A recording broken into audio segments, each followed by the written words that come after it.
Hello every one, പുതിയൊരു വീഡിയോയിലേക്ക് എല്ലാവർക്കും സ്വാഗതം. ഇന്ന് നമ്മൾ ചർച്ച ചെയ്യാൻ പോകുന്ന ടോപ്പിക് എന്ന് പറയുന്നത് മുൻകോപം എന്നുള്ളതാണ്. മുൻകോപത്തെക്കുറിച്ച് നിങ്ങളെല്ലാവരും കേട്ടിട്ടുണ്ടായിരിക്കും. അത് ഫേസ് ചെയ്യേണ്ടതായിട്ടും വന്നിട്ടുണ്ടാവും അല്ലേ? അപ്പോൾ എന്താണ് ഈ മുൻകോപം എന്നുള്ളത് നമുക്ക് ഫസ്റ്റ് നോക്കാം. അതായത് ഒരു കാര്യത്തെക്കുറിച്ചിട്ട് വ്യക്തമായി മനസ്സിലാക്കാതെ, വ്യക്തമായി അതിനെക്കുറിച്ചിട്ട് കാര്യങ്ങൾ ചോദിച്ചറിയാതെ പെട്ടെന്ന് അതിനെക്കുറിച്ചിട്ട് ഇങ്ങനെ ദേഷ്യത്തോടെ പ്രതികരിക്കുന്നതിനെയാണ് മുൻകോപം എന്ന് പറയുന്നത്. പല വ്യക്തികളിലും നമ്മൾ ഈ ഒരു മുൻകോപം കാണാറുണ്ട്. ഇപ്പം നമ്മുടെ ഫാമിലിയിൽ നമ്മുടെ അച്ഛനോ അമ്മയ്ക്കോ സഹോദരങ്ങൾക്കോ അതല്ലെങ്കിൽ പാർട്ട്ണർക്കോ മക്കളിലോ ഇനിയിപ്പോൾ കൂടെ വർക്ക് ചെയ്യുന്ന കൊളീഗ്സിൻ്റെ അടുത്തൊക്കെ ഈ രീതിയിലുള്ള മുൻകോപത്തെ നമ്മൾ കാണാറുണ്ട്. അപ്പോൾ ഈ മുൻകോപം നമുക്ക് മാറ്റിയെടുക്കാൻ പറ്റുമോ എന്ന് ചോദിച്ചു കഴിഞ്ഞാൽ, നമ്മൾ ആ ഒരു മുൻകോപമുള്ള ഒരാൾ വിചാരിച്ചു കഴിഞ്ഞാൽ തീർച്ചയായിട്ടും അയാളുടെ ഒരു മുൻകോപത്തെ ഇയാൾക്ക് 100% മാറ്റിയെടുക്കാൻ വേണ്ടിയിട്ട് പറ്റും.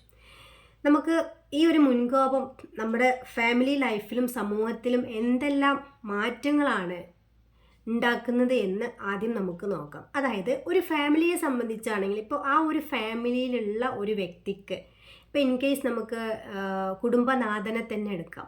അപ്പോൾ ഒരു കുടുംബനാഥൻ ഒരു മുൻകോപമുള്ള ആളാണ് എങ്കിൽ ആ കുടുംബത്തിലുള്ള ഓരോ വ്യക്തികൾക്കും സന്തോഷത്തോടെ ഇരിക്കാൻ പറ്റുമോ? അനുഭവിച്ചവർക്കറിയാം അല്ലേ? ഒരിക്കലും ആ കുടുംബത്തിലുള്ള ഒരാൾക്ക് പോലും സന്തോഷത്തോടെ ഇരിക്കാൻ പറ്റില്ല. എപ്പോഴാണ് പൊട്ടിത്തെറി വരിക, എവിടെ നിന്നാണ് വരിക എന്ന് ചിന്തിച്ചുകൊണ്ടായിരിക്കും ഏത് സമയത്തും ആ ഒരു കുടുംബത്തിലുള്ള വ്യക്തികൾ കടന്നു പോകുന്നത്. പിന്നെ ഈ മുൻകോപക്കാരായ ആളുകളെടുത്ത് എന്തെങ്കിലും പറയാൻ പറ്റുമോ? അതും പറയാൻ പറ്റില്ല. എന്താണ്, അവരത് ഫുള്ളായിട്ട് മനസ്സിലാക്കുന്നതിന് മുമ്പേ, ഇപ്പം ഒരു ഭാര്യയെ സംബന്ധിച്ചാണെങ്കിൽ ഭാര്യയ്ക്ക് ജോലിക്ക് പോകണം. അപ്പോൾ ഭർത്താവിനോട് പറയാണ് എനിക്ക് ജോലിക്ക് പോകണം. അപ്പോൾ ആ ഭാര്യ ആ ഒരു ജോലിക്ക് പോകണമെന്ന് പറഞ്ഞിട്ടുണ്ടാവുള്ളൂ. അപ്പോൾ തന്നെ നിന്നെ ഞാൻ എവിടെയും വിടില്ല, ഞാൻ അടിച്ചമർത്തും, നിന്നെ അങ്ങനെയാക്കും ഇങ്ങനെയാക്കും, നീ അങ്ങനെ ചെയ്യരുത് ഇങ്ങനെ ചെയ്യരുതെന്ന് പറഞ്ഞിട്ട് ഭയങ്കരമായിട്ട് ദേഷ്യത്തിൽ എന്തൊക്കെയോ വിളിച്ച് പറയും. ഇങ്ങനെ ഒരു പ്രാവശ്യം അനുഭവിച്ച ഒരു വ്യക്തിക്ക് പിന്നീട് അയാളോട് എന്തെങ്കിലും പറയാൻ തോന്നുമോ? ഇല്ല. അപ്പോൾ അവിടെ എന്താണ്, റിലേഷൻഷിപ്പിനെ വരെ നെഗറ്റീവായിട്ട് ബാധിക്കുന്ന ഒരു കാര്യമാണ് ഈ ഒരു മുൻകോപം എന്ന് പറയുന്നത്. ഇനി മുൻകോപക്കാരനായ അച്ഛൻ്റെ അടുത്തോ മുൻകോപക്കാരിയായ അമ്മയുടെ അടുത്തോ മക്കളെ സംസാരിക്കാൻ താല്പര്യപ്പെടോ? ഇല്ല, ഒരിക്കലും ഇല്ല. ഈ മുൻകോപം ഉള്ള വീട്ടിലുള്ള മക്കളുടെ അവസ്ഥ പോലും അതിദയനീയമായിരിക്കും. കാരണം ഈ കുട്ടികളുടെ ഉള്ളിൽ എപ്പോഴും നിങ്ങൾ കൈ വെച്ച് നോക്കിയാൽ നിങ്ങൾക്ക് അറിയാൻ പറ്റും, അവരുടെ ഹൃദയം എപ്പോഴും ഇങ്ങനെ ടപ്പടപ്പേയും ഇടിച്ചുകൊണ്ടിരിക്കും. എന്തുകൊണ്ടാണ്? എപ്പോഴാണ് ആക്രമണം വരിക എന്ന് പറയാൻ പറ്റില്ല. ഏത് രീതിയിലാണ് ഇവിടെ മുൻകോപത്തിൻ്റെ പൊട്ടിത്തെറികൾ നടക്കുക എന്ന് ഈ കുട്ടികൾക്ക് പോലും പറയാൻ പറ്റില്ല. അപ്പം ഈ ഒരു ഫാമിലിയിൽ ഒരാൾക്ക് ഒരാൾ ഈ മുൻകോപക്കാരനായാൽ, ആണുങ്ങൾക്ക് മാത്രമല്ല പെണ്ണുങ്ങൾക്കും ഉണ്ട് മുൻകോപം. ഈ പെണ്ണുങ്ങൾക്ക് മുൻകോപം ഉണ്ടാക്കി കഴിഞ്ഞാൽ ഈ ഭർത്താക്കന്മാരെ അത് നന്നായിട്ട് ബാധിക്കും. അതോടൊപ്പം തന്നെ മക്കളെ ബാധിക്കും, ബാക്കിയുള്ള ഫാമിലി മെമ്പേഴ്സിനെ എല്ലാവരെയും ഇത് ബാധിക്കും. ഏതൊരു വ്യക്തിക്കും മുൻകോപമുള്ള ആളാണെങ്കിൽ അത് അവരുടെ ഫാമിലിയിൽ അവരുടെ റിലേഷൻഷിപ്പിനെ വരെ നന്നായിട്ട് ബാധിക്കും. ഈ മുൻകോപക്കാരായ ആൾക്കാരെ എല്ലാവരും വെറുക്കുമെന്നുള്ളത് സത്യമാണ്. ഇപ്പം നമ്മളെ പാർട്ട്ണറൊക്കെ ആണെങ്കിൽ നമുക്ക് ചെറിയ ഇഷ്ടങ്ങളൊക്കെ ഉണ്ടെങ്കിൽ പോലും എപ്പോഴും ഈ മുൻകോപം കാണിക്കുന്ന ആളുകളെ ഒരിക്കലും ഒരാൾക്കും സ്നേഹിക്കാൻ പറ്റില്ല. അതുകൊണ്ട് തന്നെ ഇവർ പലപ്പോഴും സമൂഹത്തിൽ ഒറ്റപ്പെട്ടു പോകുന്നുണ്ട്. അതിവർ മനസ്സിലാക്കുന്നില്ല. ഇവരുടെ ഈ ഒരു സ്വഭാവം കാരണമാണ് ഞാൻ എല്ലാവരിൽ നിന്നും ഒറ്റപ്പെടുന്നത് എന്നുള്ള ഒരു സത്യാവസ്ഥ ഇവർ മനസ്സിലാക്കുന്നില്ല.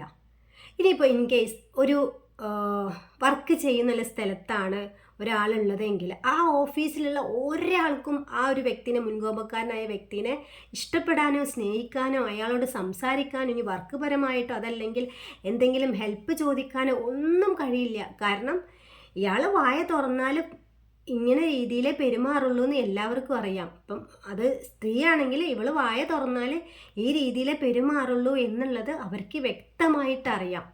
ഇപ്പോൾ ഫാമിലിൻ്റെ കാര്യത്തിലേക്ക് വീണ്ടും വരികയാണെങ്കിൽ, നമുക്കിപ്പോൾ ഒരു മുൻകോപക്കാരനായ ഒരു ഭർത്താവിൻ്റെ ഒരു എക്സാമ്പിൾ എടുക്കാം.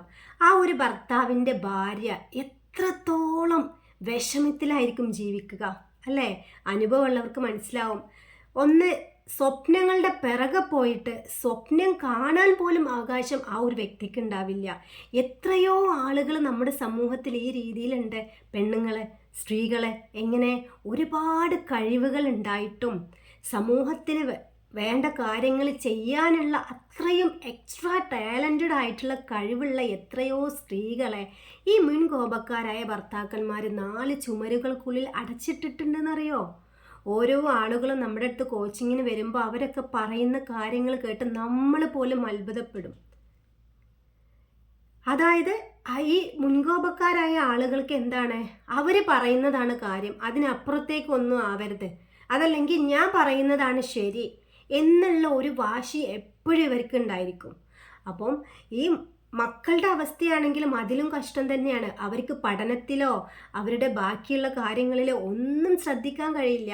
എന്തോ ഒരു ജീവി രാവിലെ എഴുന്നേൽക്കുന്ന എന്തൊക്കെയോ കാര്യങ്ങൾ ചെയ്യുന്നു, വൈകുന്നേരം ആവുന്നു, എന്നതിനപ്പുറത്തേക്ക് അവർക്ക് ലൈഫിലുള്ള സന്തോഷ നിമിഷങ്ങൾ പോലും ഈ ഒരു വ്യക്തി നഷ്ടപ്പെടുത്തുകയാണ്. ചിരിക്കാൻ പോലും സ്വാതന്ത്ര്യം ഇല്ലാതെ, ഉള്ളിലുള്ള ആ ഒരു ഫീലിങ്സ്, ഏത് തരത്തിലുള്ള ഇമോഷൻ ആയിക്കോട്ടെ, അത് നല്ല രീതിയിൽ പുറത്തേക്ക് എക്സ്പ്രസ് ചെയ്യാൻ പറ്റാതെ എത്രയോ ആളുകൾ ഈ മുൻകോപം എന്നുള്ള ഒരു പ്രശ്നം കൊണ്ട് മാനസിക പിരിമുറുക്കം അനുഭവിക്കുന്നുണ്ട്. ഇപ്പം നമ്മുടെയൊക്കെ വീടുകളിൽ ഉണ്ടായിരിക്കും ഇങ്ങനെയുള്ള ആളുകളെ. അപ്പം അവരെ പറഞ്ഞ് നമ്മൾ ബോധ്യപ്പെടുത്തുക. ഈ ഒരു കാര്യം എന്ന് പറയുന്നത് എന്താണ്, നിങ്ങളുടെ ലൈഫിൽ നന്നായിട്ട്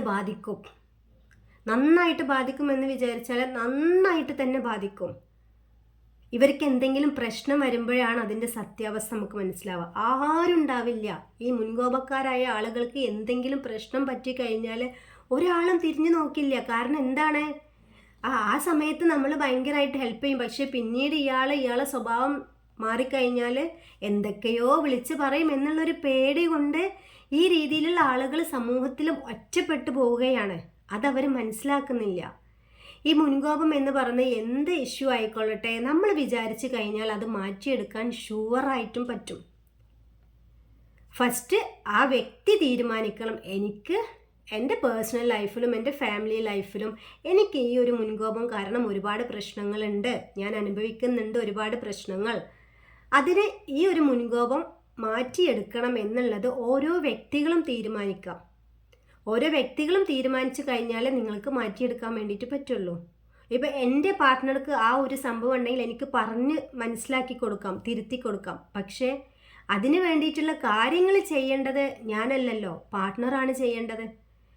അതാണ് പറഞ്ഞത്, ഓരോ വ്യക്തിയും തീരുമാനിക്കുക, എൻ്റെ ഈ ഒരു മുൻകോപം എന്നെ അപകടത്തിലേക്ക് ആണ് എത്തിക്കുന്നത്, അതുകൊണ്ട് തന്നെ എനിക്കിത് മാറ്റിയെടുത്തേ പറ്റൂ എന്നുള്ളത് ഓരോ വ്യക്തിയും തീരുമാനമെടുക്കുക. അപ്പോൾ ഇനി നമുക്ക് അടുത്ത് എന്തെല്ലാം മാർഗങ്ങളിലൂടെ നമുക്ക് ഈ ഒരു മുൻകോപത്തെ നിയന്ത്രിക്കാം എന്നുള്ളത് നോക്കാം. ഇപ്പോൾ എന്തെങ്കിലും സിറ്റുവേഷൻസോ എന്തെങ്കിലും സംസാരങ്ങളോ ഉണ്ടാകുമ്പോഴാണല്ലോ ഈ രീതിയിൽ നമ്മൾ പൊട്ടിത്തെറിക്കുന്നത്. അപ്പോൾ ആ ഒരു സമയം ഒന്ന് കാമായിട്ടിരുന്നിട്ട് ഒന്ന് ബ്രീത്ത് ഇൻ ബ്രീത്ത് ഔട്ട് ചെയ്യുക. ഒന്ന് ശ്വാസം ഉള്ളിലേക്ക് എടുത്തിട്ട് ഒന്ന് ശ്വാസം പുറത്തേക്ക് വിടുക. പിന്നെ എന്ത് കാര്യവും കേൾക്കാനുള്ള ഒരു മനസ്സ് കാണിക്കുക. ഒരു പറയാനുള്ള ഒരാൾ ആ കാര്യം വ്യക്തമായും കൃത്യമായും പറഞ്ഞു തീരുന്നത് വരെ നിങ്ങൾ സമാധാനത്തോടെ അയാളെ കേട്ടിരിക്കുക എന്നുള്ളതാണ്. ഫുള്ളായിട്ട് കേൾക്കാനുള്ള ഒരു രീതി, ഫുള്ളായിട്ട് കേൾക്കാനുള്ള ഒരു സമാധാനം നിങ്ങൾ കാണിക്കുക എന്നുള്ളതാണ്. പിന്നെ അടുത്തതായിട്ട് പറയാനുള്ളത്, ഇത്തരത്തിലുള്ള ആളുകൾക്കൊക്കെ മെഡിറ്റേഷൻസ് നല്ല ഫലപ്രദമാവും.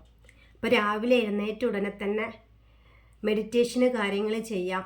പിന്നെ നമുക്ക് കുറേ തെറാപ്പികൾ വരുന്നുണ്ട് ഈ ഒരു മുൻകോപം മാറ്റിയെടുക്കാൻ, അതല്ലാണ്ടുള്ള ദേഷ്യം തന്നെ മാറ്റിയെടുക്കാനൊക്കെ ഉള്ള ഒരുപാട് തെറാപ്പികളൊക്കെ വരുന്നുണ്ട്. ആ തെറാപ്പികളൊക്കെ ചെയ്ത് നോക്കുക. അതായത് നമുക്ക് തോന്നണം നമുക്ക് മാറണം എന്നുള്ളത്. പിന്നെ ഇങ്ങനെ ഒരു സന്ദർഭത്തിൽ ആരെങ്കിലും എന്തെങ്കിലും പറഞ്ഞ സന്ദർഭം, എന്തെങ്കിലും കാര്യങ്ങൾ ഉണ്ടായ സന്ദർഭമാണെങ്കിൽ ഞാനിത് പറഞ്ഞു കഴിഞ്ഞാൽ ഇതിൻ്റെ ആഫ്റ്റർ എഫക്റ്റ് എന്താവും എന്നുള്ളതൊന്ന് ചിന്തിക്കുക. അതോടൊപ്പം തന്നെ അപ്പുറത്ത് നിൽക്കുന്ന ആളുടെ ഭാഗത്ത് നിന്ന് കൂടി ഒന്ന് ചിന്തിക്കാൻ വേണ്ടിയിട്ട് ശ്രദ്ധിക്കുക. അതായത് ഞാനിപ്പം ഈ രീതിയിൽ പ്രതികരിച്ചു കഴിഞ്ഞാൽ അത് ആ ആൾക്ക് വിഷമം ഉണ്ടാക്കും, നമ്മുടെ അപ്പുറത്തിരിക്കുന്ന ആൾക്ക്. ആ വിഷമം പിന്നെ ഞങ്ങൾ തമ്മിലുള്ള റിലേഷൻഷിപ്പിനെ പ്രധാനമായിട്ടും ബാധിക്കും എന്ന് മനസ്സിലാക്കിക്കൊണ്ട് ഞാൻ ഈ രീതിയിൽ പെരുമാറിയാൽ എന്താവും എന്നതിനെ കുറിച്ചിട്ടുള്ള ഒരു ഉറച്ച ബോധം അയാൾക്ക് ഉണ്ടായിരിക്കുക. എപ്പോഴും ഈ രീതിയിൽ മുൻകോപം വരുമ്പോൾ നമ്മളോട് തന്നെ cool down cool down cool down എന്ന് പറയാം. നമുക്ക് തന്നെ നമ്മളെ കൂളാക്കാൻ വേണ്ടിയിട്ട് പറ്റും. ഓക്കെ, അപ്പോൾ ഇത്രയും കാര്യങ്ങളാണ് ഈ ഒരു മുൻകോപം നിയന്ത്രിക്കാൻ വേണ്ടിയിട്ട് ചെയ്യേണ്ടുന്ന കാര്യങ്ങൾ. അപ്പം എന്ത് ചെയ്യുക, ഈ ഒരു വീഡിയോ നിങ്ങൾ എല്ലാവരും പൂർണ്ണമായിട്ട് തന്നെ കാണണം. അതോടൊപ്പം തന്നെ ഈ മുൻകോപം അനുഭവിക്കുന്ന ആരെങ്കിലും ഉണ്ടെങ്കിൽ അവർക്കിതൊന്ന് ഷെയർ ചെയ്ത് കൊടുക്കുക. എല്ലാവരും ലൈഫിൽ സക്സസ് ആവട്ടെ. എല്ലാവരും നല്ലൊരു രീതിയിൽ ശാരീരികമായും മാനസികപരമായും എല്ലാം നല്ല ആരോഗ്യമുള്ള വ്യക്തികളായി മാറട്ടെ. ഓക്കെ, അടുത്ത വീഡിയോയുമായിട്ട് വീണ്ടും വരുന്നതായിരിക്കും. നിങ്ങൾ ചാനൽ സബ്സ്ക്രൈബ് ചെയ്യാതെയാണ് ഈ വീഡിയോ കാണുന്നതെങ്കിൽ തീർച്ചയായിട്ടും നിങ്ങൾ ചാനൽ സബ്സ്ക്രൈബ് ചെയ്യുക. ബെല്ലൈക്കൺ കൂടി ഒന്ന് ക്ലിക്ക് ചെയ്യുക. Okay, thank you.